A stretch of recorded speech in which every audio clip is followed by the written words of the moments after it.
வணக்கம். கற்றதை கற்பிப்போம் சேனலுக்கு உங்களை வரவேற்கிறோம். இன்னைக்கு நாம் பொரி வச்சு ஒரு ஸ்நாக் பண்ணலாம். அதுக்கு நான் கொஞ்சம் தேங்காய் எண்ணெய் ஊற்றி வச்சுருக்கேன். ஒரு 2 ஸ்பூன் ஊற்றிக்கோங்க. எண்ணெய் காஞ்சோன்னு கடுகு போட்டுக்கலாம்.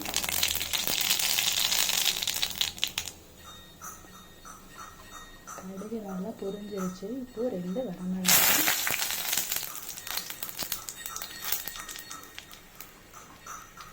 கொஞ்சம் கருவேப்பிலை, கொஞ்சம் பூண்டு தோலோட தட்டி வச்சிருக்கேன்.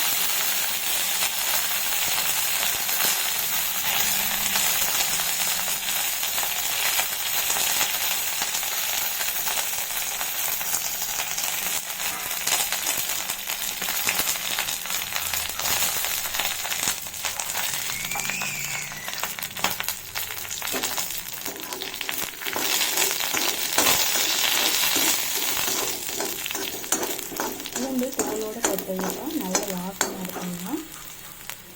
இப்போது இது கூடவே கொஞ்சம் பொட்டுக்கடலையும் கொஞ்சம் நிலக்கடலையும்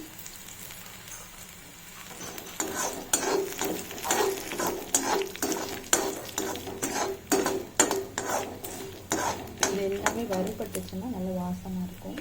நல்லா சாப்பிட்றதுக்கும் க்ரன்ச்சியாக நல்லாயிருக்கும். இப்போது கொஞ்சம் மஞ்சள்தூள்,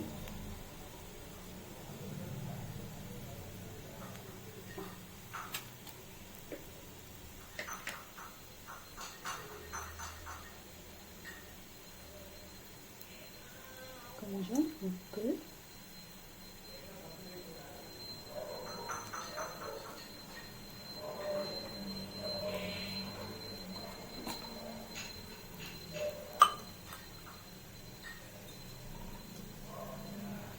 கொஞ்சமாக மிளகாத்தூள். ஏன்னா நம்ம மிளகாய் சேர்த்துருக்கோம். ஸோ ஒரு 1/2 ஸ்பூன் மிளகாத்தூள். இது எல்லாத்தையும் நல்லா வதக்கி விட்டுறலாம்.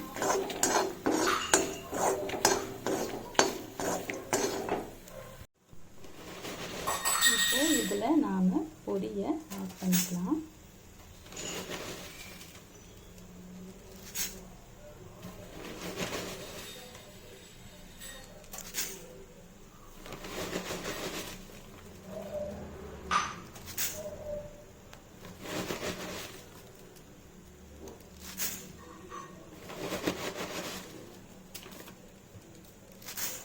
ஆட் பண்ணி நல்லா கிளறி விட்டுடலாம்.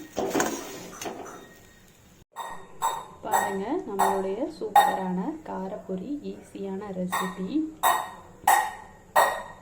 ரொம்ப உடம்புக்கும் நல்லது, ஈஸியாக டைஜஸ்ட் ஆகிடும். ஸோ சீக்கிரமே வேலை முடிஞ்சிடும். இந்த மசாலா தான் எண்ணெயிலே போட்டு எதுக்காக வதக்கணும்னா, நம்ம மஞ்சத்தூள்லாம் பொரி போட்டதுக்கப்புறம் போட்டோம்னா அந்த பச்சை வாசனை நம்மளுக்கு இருக்கும். அதனால தான் எண்ணெயிலேயே நல்லா வதக்கிட்டோம்னா பச்சை வாசனைலாம் போயிடும். ஸோ ரொம்ப ஈஸியான ஹெல்த்தியான ரெசிபி. நீங்கள் ட்ரை பண்ணிவிட்டு உங்கள் ஃபீட்பேக்கை எனக்கு ஷேர் பண்ணுங்கள். இந்த வீடியோ உங்களுக்கு பிடிச்சிருந்தா லைக் பண்ணுங்கள், உங்கள் ஃப்ரெண்ட்ஸ்க்கு ஷேர் பண்ணுங்கள், நம்ம சேனலை சப்ஸ்கிரைப் பண்ணிக்கோங்க. நன்றி. இந்த வீடியோ பிடிச்சிருந்தா லைக் பண்ணுங்கள், உங்கள் ஃப்ரெண்ட்ஸ்க்கு ஷேர் பண்ணுங்கள், கமெண்ட் பண்ணுங்கள், இந்த சேனலை சப்ஸ்கிரைப் பண்ணுங்கள். நன்றி.